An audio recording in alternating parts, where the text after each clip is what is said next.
Welcome to 99 TV. నేను లక్ష్మి. భారత రక్షణ రంగ చరిత్రలో మరో కీలక మైలురాయి నమోదైంది. ప్రపంచంలోనే అత్యంత వేగవంతమైన సూపర్సోనిక్ క్రూయిజ్ క్షిపణులలో ఒకటైన బ్రహ్మోస్ ను వియత్నాంకి విక్రయించేందుకు భారత్ ఒప్పందం కుదుర్చుకుంది. గతంలో ఫిలిప్పిన్స్తో భారీ ఒప్పందం చేసుకున్న భారత్ ఇప్పుడు వియత్నాంని కూడా తన రక్షణ ఎగుమతుల భాగస్వాముల జాబితాలో చేర్చడం ద్వారా అంతర్జాతీయ ఆయుధ మార్కెట్లో తన స్థానాన్ని మరింత బలోపేతం చేసుకుంది. సింగపూర్లో జరిగిన ప్రతిష్టాత్మక భద్రతా సదస్సులో భారత రక్షణ శాఖ కార్యదర్శి రాజేష్ కుమార్ సింగ్ ఈ విషయాన్ని ధృవీకరించారు. వియత్నాంతో బ్రహ్మోస్ ఒప్పందం ఇప్పటికే కుదిరిందని, అయితే అధికారిక ప్రకటన మాత్రం ఇంకా వెలువడలేదని ఆయన వెల్లడించారు. ఇదే సమయంలో ఇండోనేషియాతో కూడా ఇలాంటి ఒప్పందం తుది దశకు చేరుకుందని చెప్పారు. నిజానికి వియత్నాంకు బ్రహ్మోస్ విక్రయం అనేది ఒక్క రోజులో జరిగిన పరిణామం కాదు. దాదాపుగా 14 సంవత్సరాలుగా ఈ అంశంపై రెండు దేశాల మధ్య చర్చలు కొనసాగుతున్నాయి. 2012 ప్రాంతంలోనే ఈ ప్రతిపాదన తెరపైకి వచ్చింది. అయితే దక్షిణ చైనా సముద్రంలో వియత్నాం, చైనాల మధ్య కొనసాగుతున్న సరిహద్దు వివాదాలు భారత్ ని కొంతకాలం జాగ్రత్తగా వ్యవహరించేలా చేశాయి. వియత్నాంకి అత్యాధునిక క్షిపణులు విక్రయిస్తే చైనా అసంతృప్తి వ్యక్తం చేసే అవకాశం ఉందనే అంచనాలు అప్పట్లో వినిపించాయి.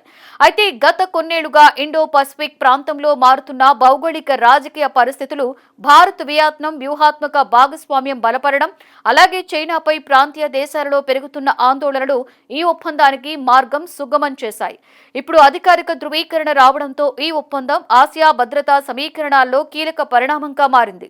అయితే ఈ ఒప్పందం విలువ ఎంత? ఎన్ని క్షిపణి వ్యవస్థలను వియత్నాంకి అందించనున్నారు? శిక్షణ, నిర్వహణ, సాంకేతిక సహకారం ఏ స్థాయిలో ఉండబోతున్నాయి వంటి వివరాలను మాత్రం భారత్ ఇంకా గోప్యంగానే ఉంచుతోంది. కొన్ని అంతర్జాతీయ నివేదికల ప్రకారం ఈ ఒప్పందం విలువ సుమారుగా 60 బిలియన్ రూపాయలు, అంటే దాదాపుగా $629 మిలియన్ వరకు ఉండే అవకాశం ఉందని చెబుతున్నారు.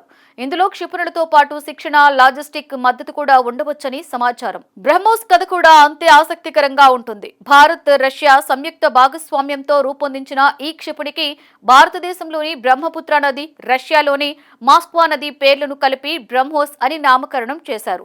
1998లో స్థాపించబడిన సంయుక్త సంస్థ ద్వారా ఈ ప్రాజెక్టు ప్రారంభమైంది. అప్పటి నుండి బ్రహ్మోస్ ప్రపంచంలోని అత్యంత విజయవంతమైన క్రూయిజ్ క్షిపణి వ్యవస్థలలో ఒకటిగా ఎదిగింది. సుమారుగా 3 టన్నుల బరువు, దాదాపుగా 10 మీటర్ల పొడవు కలిగిన ఈ క్షిపణి మొదట్లో 290 నుండి 300 కిలోమీటర్ల పరిధి వరకు మాత్రమే దాడి చేయగలిగితే, అయితే తరువాత భారత్ తన సొంత సాంకేతిక పరిజ్ఞానంతో దీని సామర్థ్యాన్ని పెంచింది. ప్రస్తుతం దీని పరిధి సుమారుగా 500 కిలోమీటర్ల వరకు విస్తరించినట్లు రక్షణ నిపుణులు చెబుతున్నారు. బ్రహ్మోస్ ని ప్రపంచంలో ప్రత్యేకంగా నిలబెట్టేది దాని వేగం. ఇది శబ్ద వేగం కంటే దాదాపుగా 3 రెట్లు అధిక వేగంతో ప్రయాణిస్తుంది. గంటకి సుమారుగా 4000 కిలోమీటర్ల వేగంతో దూసుకువెళ్లే ఈ క్షిపణిని అడ్డుకోవడం చాలా కష్టం. పైగా ఇది భూమికి చాలా దగ్గరగా ప్రయాణించే క్రూయిజ్ క్షిపణి కావడంతో శత్రు రాడార్లకు చిక్కకుండా లక్ష్యాన్ని చేరుకునే సామర్థ్యాన్ని కలిగి ఉంటుంది. ఇంకో ముఖ్యమైన విషయం ఏమిటంటే, బ్రహ్మోస్ ని భూభాగం నుండి మాత్రమే కాకుండా యుద్ధ నౌకల నుండి, జలాంతర్గాముల నుండి, అలాగే యుద్ధ విమానాల నుండి కూడా ప్రయోగించవచ్చు. ఈ బహుముఖ సామర్థ్యమే ప్రపంచవ్యాప్తంగా అనేక దేశాలను ఆకర్షిస్తోంది.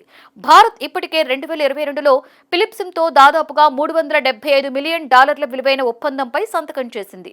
ఆ ఒప్పందం ప్రకారం 3 తీర ప్రాంత క్షిపణి వ్యవస్థలను ఫిలిప్పిన్స్కి అందించవలసి ఉంటుంది. వాటిలో 2 ఇప్పటికే అప్పగించబడ్డాయి. ప్రస్తుతం ఫిలిప్పిన్స్ ని తన తీర ప్రాంత రక్షణలో బ్రహ్మోస్ ని వినియోగిస్తోంది. ఇప్పుడు వియత్నాం కూడా ఈ జాబితాలో చేరగా ఇండోనేషియా తదుపరి కస్టమర్ గా మారే అవకాశాలు కనిపిస్తున్నాయి. ఇండోనేషియాతో చర్చలు తుది దశలో ఉన్నాయని భారత రక్షణ శాఖ అధికారికంగా ప్రకటించింది. బ్రహ్మోస్ కి పెరుగుతున్న డిమాండ్ వెనుక మరో కారణం కూడా ఉంది. అమెరికా, యూరప్ లేదా ఇతర పాశ్చాత్య దేశాల క్షిపణి వ్యవస్థతో పోలిస్తే బ్రహ్మోస్ తక్కువ ఖర్చుతో అందుబాటులోకి వస్తోంది. అదే సమయంలో దీని పనితీరు అత్యంత సమర్థవంతంగా ఉండడంతో అనేక దేశాలు దీనిపై ఆసక్తి చూపుతున్నాయి. అంతేకాదు భారత్ క్షిపణితో పాటుగా శిక్షణ, నిర్వహణ, సాంకేతిక సహకారం కూడా అందిస్తోంది. ఇదంతా భారత రక్షణ రంగంలో గత 2 దశాబ్దాలలో వచ్చిన మార్పులకు ప్రతిబింబంగా చెప్పొచ్చు. ఒకప్పుడు పూర్తిగా ప్రభుత్వ రంగ ఆధీనంలో ఉన్న రక్షణ పరిశ్రమ ఇప్పుడు ప్రైవేటు కంపెనీల భాగస్వామ్యంతో వేగంగా విస్తరిస్తోంది. యుద్ధ నౌకలు, డ్రోన్లు, క్షిపణులు, రాడార్ వ్యవస్థలు, ఆధునిక యుద్ధ పరికరాల తయారీలో ప్రైవేటు రంగం కీలక పాత్ర పోషిస్తోంది. గతంలో భారత రక్షణ ఎగుమతులు చాలా పరిమిత స్థాయిలో ఉండేవి, కానీ ఇప్పుడు పరిస్థితి పూర్తిగా మారిపోయింది. 2023-24లో భారత రక్షణ ఎగుమతులు సుమారుగా 21,000 కోట్ల రూపాయలుగా నమోదయ్యాయి.